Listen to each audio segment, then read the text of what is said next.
Well, here we are. Good old Sermon on the Mount. Right.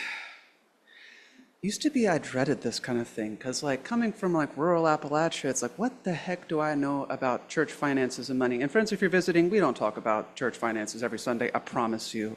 But actually, we're not really digging deep into that element. We're talking about stewardship as a practice, which goes far beyond finances. As anybody who has done stewardship or leadership of any sort in this congregation, or imagine really anywhere in the world, might know, what is the soul of stewardship?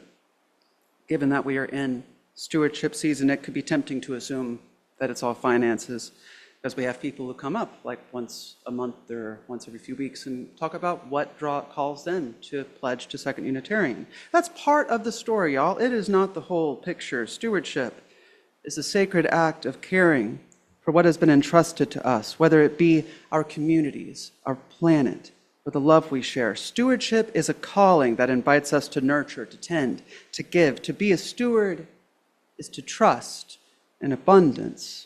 And abundance is also a big word. It's not just a measure of resources, it is a measure of love. It is to know that the well of generosity does not run dry when we draw from it, but deepens and overflows. A congregation thrives not because we guard our resources. To quote our very own Phil Phillips, who I heard on Zoom this morning, when he was on the board, you cannot save your way into prosperity. No, but because we offer them freely, trusting that in giving, we sustain something greater than ourselves. The earth flourishes not when we extract from it endlessly, obviously, but when we tend to it with reverence, knowing that our care is an investment in futures beyond our own. And there is a kind of everyday magic to this, the magic of a world in which every small act of love, every moment of service, every offering of time or talent multiplies beyond what we can measure.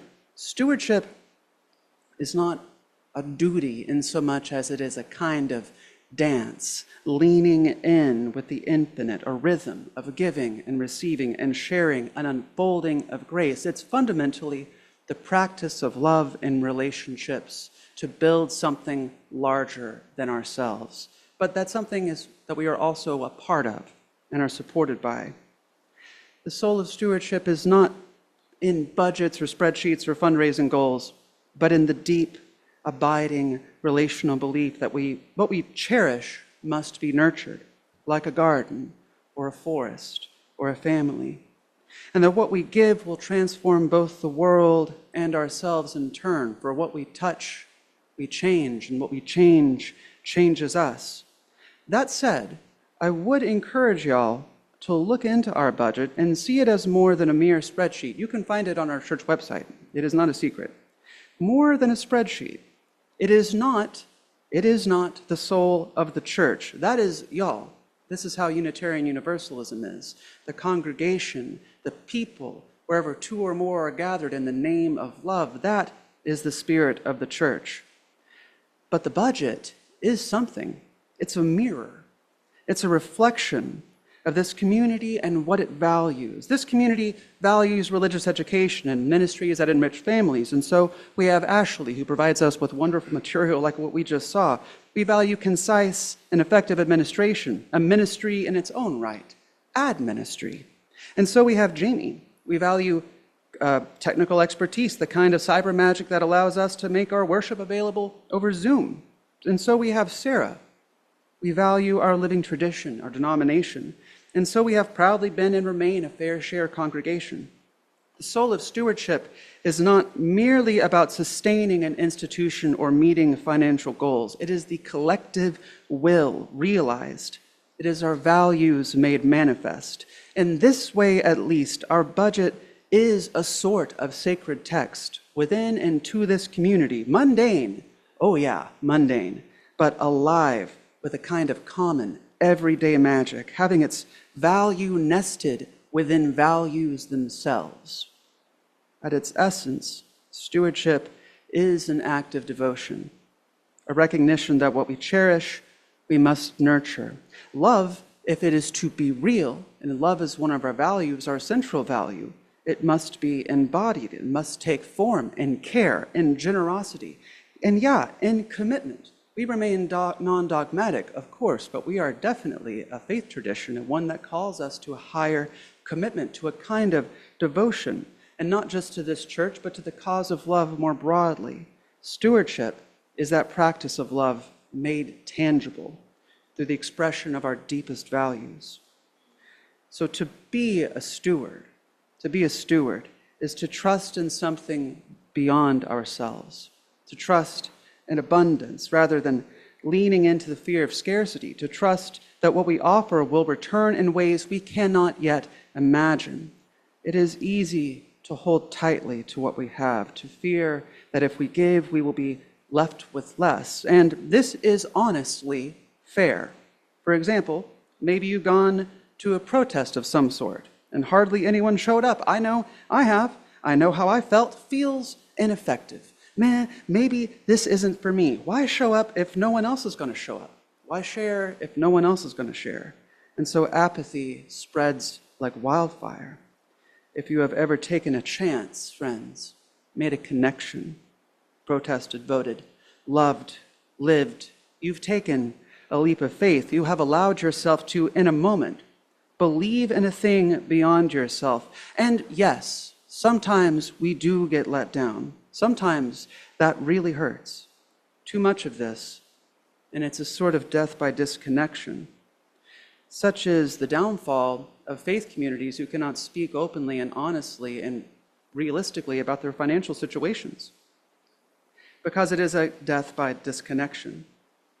Insofar as an institution like a church is a sort of singular realization emerging from a plurality of people, it is grounded on and rooted in the stewardship of those who find its presence valuable. It is, and we are, in no uncertain terms, rooted in, built on, and made out of the love of those who would keep the lights on, the songs strumming, the words spoken, the Honduran coffee, courtesy of Chris, flowing.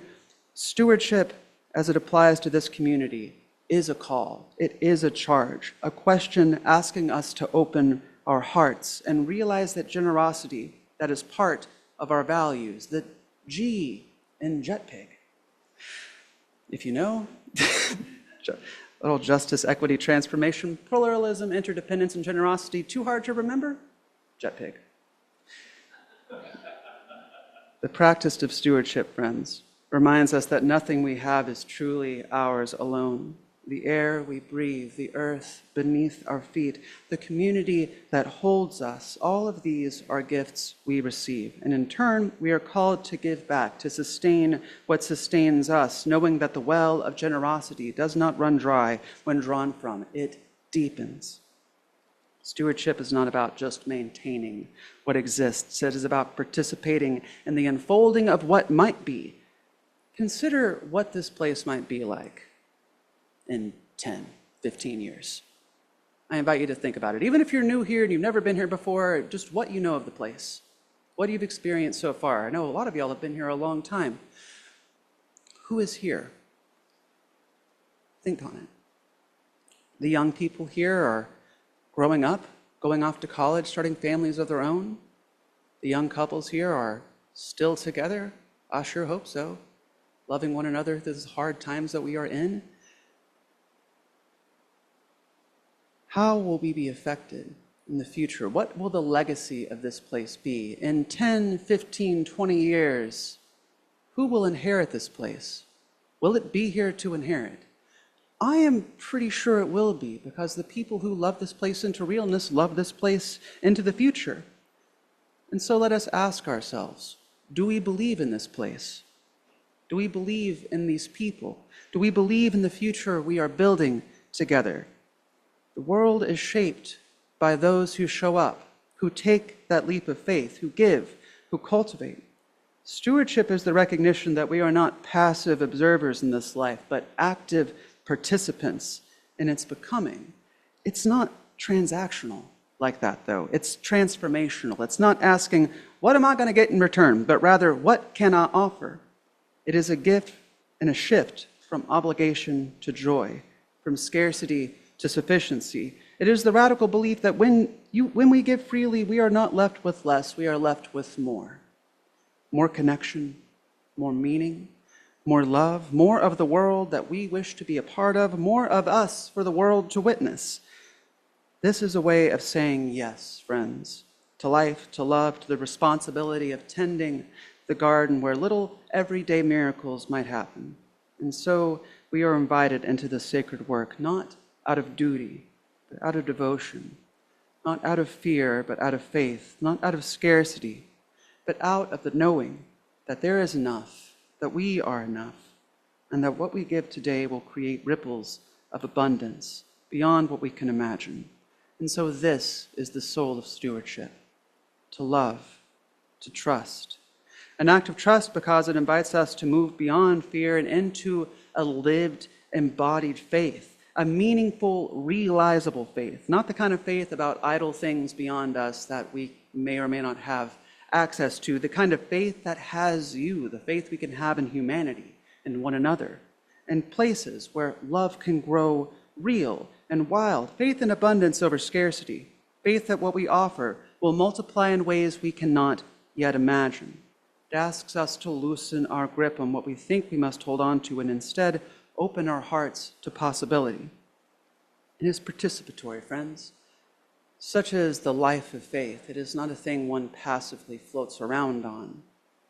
This is a faith that calls us to action in the world, to realize love's demands and to maintain those vessels, those little boats with beacons on a hill in western Omaha, to maintain these that they may shine on into an uncertain future for our children and our children's children and our children's children's children. And so, friends, as we go through worship and as we go through our lives, may we be bold in giving of our time and our talent and our treasure. May we be fearless in our stewardship and joyful in the knowledge that in caring for what matters, we set the world alight with love. And so may it be, friends. Friends, will you join me with an open heart and that spirit of reverence as we hear our prayers of the people, but a few. Spirit of life, love, and all good growing things. We gather as a people in a time of complexity and mass uncertainty where so much feels like it's hanging in the air. We might be afraid to look up or look out or turn out or inwards. What might we find? What might find us? Trouble, trial. And yet, in the midst of these times, may we remember we are held by something much larger than ourselves, belonging to something much larger than ourselves, that we are not our own alone. While such an idea may threaten status quo conditions about what it means to be a person, we might find a deeper liberation in this because we know it's not all on us. It's not all on us, and yet it is on us. May we connect to love's demands, to the call of love to lean into this life, even in the midst of challenge, with trust in our heart that we are enough. We have one another's back. Below and above, we are held by a love that cannot be quelched by fear and uncertainty. May all those who face the prison or the bullet, the ruins of militarism, the wrath of hatred, may they be comforted. May there be helpers enough for us, and through us, may we be helpers in turn to lead this world back towards the shape of restoration, the shape of love, that beloved community may be real. And hear these prayers of the people of this community, the light and the heavy, the joyful and the burdensome. Friends, a poem that I wrote, I've been getting back into my spiritual practice of writing poetry, and this one came out when I was contemplating the call and the demand of stewardship and what it means and how it is kind of like a crucible, do you know, like a thing where things get melted into. It might lose. You toss some rings, something into the crucible, and it melts down into an alloy, possibly, something more than itself, something different, something shapeable. So love is like a crucible. the vessel and the flame, melting in the ember light to take another name. And all of us, the crafter's hands, the hammer and the heart, shapers of the lives we live, all loving works of art. What would we place into the kiln? What sand or steel or gold? What greater life can we inspire from fire in the cold? So boldly here we persevere and honestly reclaim the sparks that fly, yet embers die. And do we not remain the pioneers of prophecy, proclaim another side to magnify the offering and draw the circle wide? What wonders might we here produce? What hope may we inspire? Here, love is as a crucible, so may we share our fire. We are at a moment where faith and action meet, where hope calls us to step forward, where the future of our beloved community rests in our hands. I will cut straight with y'all, friends. We need a miracle. We need a $30,000 miracle. I don't mean to make a meal of our financial realities, but I do mean to share them with you, y'all. Nor do I wish for anyone to assume that we are in some dire straits, that we are at risk of losing anything immediately. We do have 3 years of reserve funds, but 3 years and that's it. And then our feet are to the proverbial coals and we have to make some really hard decisions. Have you all seen that movie, Don't Look Up? It's kind of like that with very different stakes, but I digress. Please look up. Please pay attention. Not for the cause of panic, friends, but for preparedness. Trust y'all, I've been in these meetings. Your leaders, both in the board and other committees, have tirelessly whittled away all that they can and are exploring innovative avenues to make ends meet. It has been long and painstaking work, and sometimes it has been emotionally heavy, wondering how we might sustain what we have, our legacy for our children and our children's children. But I am not here to ask for something impossible. That is a big number if you are one person or 2 people or 3 people. If it's 30 people, it's still a big number, but it's less of a big number. If it's 60 people, that's much more manageable. I am here to remind you that miracles are not magic. They are, but only in the way that everyday magic is all around us. They are the result of love and motion, of faith made real through generosity, of people coming together to say that we believe in this thing that's bigger than us. We believe in one another, and we believe in what we are building here. I know I do, friends, as to the best of my knowledge, the first out-trans minister in Nebraska. I would not be here now if I did not believe in what we are building here. And so I invite you to believe in that with me. It's a hard time. We have a righteous ministry here to maintain. Stewardship, as I said, is not about meeting a budget. It is about sustaining a vision. It is about ensuring that this place, this community of radical love and courageous hope continues to shine as a beacon for all who would seek it. It is about knowing that what we give today creates something larger than any of us, a forest from an open field. Now, some of us can give more and some of us can give less, and this is not a value judgment. Each of us can give something, and we do. This congregation has so many hands in the work, bringing that age-old trifecta of time, talent, and treasure to bear. And when we do, we prove that abundance is not about amassed wealth. Quote Philligan, you can't save your way into prosperity. It is about willingness. It is about faith in each other and allowing that faith to claim us. Is this not the very spirit of trust? It is about believing that when we join our hands and our resources, we create something no one of us could do alone. The truth is, we already have the miracle that we need. It's sitting right here. It's joining us online in the hearts of those gathered and connected. It is the shared commitment and involvement to this place, and to the hands that have built it, and to those that have inherited it, and the voices that have lifted in song and prayer and hope within these walls. The miracle is not in the money, it is in us. We find ourselves in a moment where we must choose between fear and faith, hesitation and hope. It's a financial challenge, but more than that, I reckon it's an opportunity to come together, to believe in the power of our community, to move forward in generosity, trusting that what we give will create something greater than ourselves. Stewardship at its core is an act of belief. It is the choice of trust and abundance, even when scarcity looms. It's the recognition that miracles do not simply arrive from the heavens. They are created when people combine their wills to imagine and realize something beyond themselves. This congregation has always been a place of transformation. It has been a place where people and love have lived themselves out, where justice is nurtured, where the lonely find belonging, where the weary find rest. And now it is our turn to sustain it, to ensure that the door remains open and the light continues to shine. And the next person who walks in seeking hope finds it waiting for them. Some may say, we don't have enough. Friends, feel this space. We are enough. The resources are here, within us, between us, and when we believe in this community, when we give with faith rather than fear, we create something more powerful than money. We create a future. Love is something, and when you give it away, you end up having more. So today I ask you, what do you believe in? Do you believe in this community? Do you believe in the love we practice here? Do you believe that we can rise to this challenge together? And I do not mean to antagonize, but I do mean to agitate, at least a little bit. If we do believe, not just in auspicious miracles, but in our ability to make them happen and realize them, then this moment of scarcity will become a moment of transformation. Our giving will be the miracle.